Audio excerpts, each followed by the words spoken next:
আলাইকুম, আশা করি সবাই ভালো আছেন। আমরাও ভালো আছি। মিঠু কিচেনে আবার একটি নতুন রেসিপি নিয়ে চলে আসলাম। আমাদের আজকের রেসিপি হবে কলার থোরের ফুল দিয়ে বড়া তৈরি করে দেখাবো খুব সহজে কিভাবে তৈরি করে নিতে পারবেন। তো প্রথমে আমাদের এই কলার থোর থেকে ফুলগুলোকে বের করে নিতে হবে। তো এই ফুলগুলো আমরা বের করে নিলাম। এখন এই ফুলের ভিতরে একটি আঁশের মতো থাকে, সেটাও কিন্তু আমরা বের করব। কি পুরো থোরের থেকেই ফুলটাকে আমরা প্রথমে আলাদা করে নিব।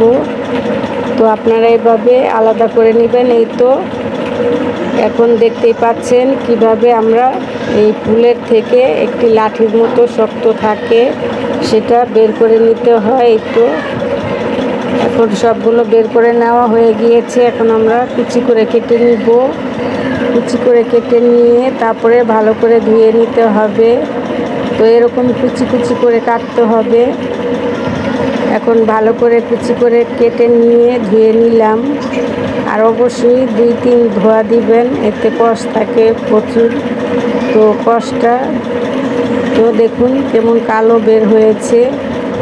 তো এরকম করে ধুয়ে পরিষ্কার করে নিয়েছি। এখন কাঁচামরিচ, পেঁয়াজ কুচি করে নিয়েছি, দিয়ে দিলাম জিরা বাটা, আদা বাটা। এখন মরিচের গুঁড়ো, হলুদের গুঁড়ো সব উপকরণ দিয়েই আমরা এই কলার থোরটাকে মেখে নিব। স্বাদ মতো লবণ। তো সব উপকরণই দেওয়া হয়ে গিয়েছে। এখন এই যে কলার থোরটাকে আমরা দেখুন কাঁচামরিচ, পেঁয়াজ, হলুদের গুঁড়ো, রসুন বাটা, আদা বাটা, হলুদের গুঁড়া, বেসন দিয়ে মেখে নিতে হয়। তো এখন আমরা বেসন দিয়ে দিব 1 কাপ পরিমাণ মতো। তো আমি এখানে আঠালো হওয়ার জন্য একটু বেসনটা বাড়িয়ে দিলাম। তো হয়ে গেল আমাদের মাখা, এরকম আঠালো হবে।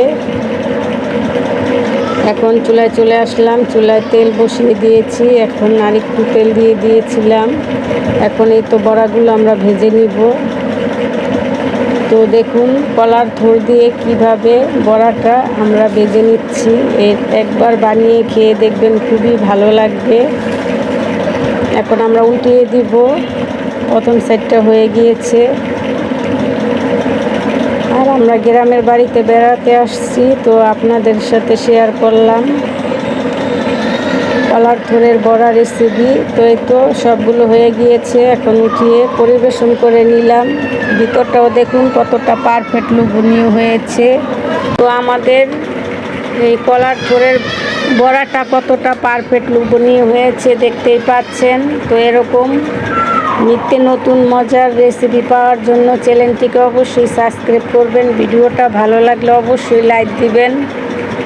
ভালো থাকবেন, সুস্থ থাকবেন, আমাদের চ্যানেলের পাশেই থাকবেন। আল্লাহ হাফেজ।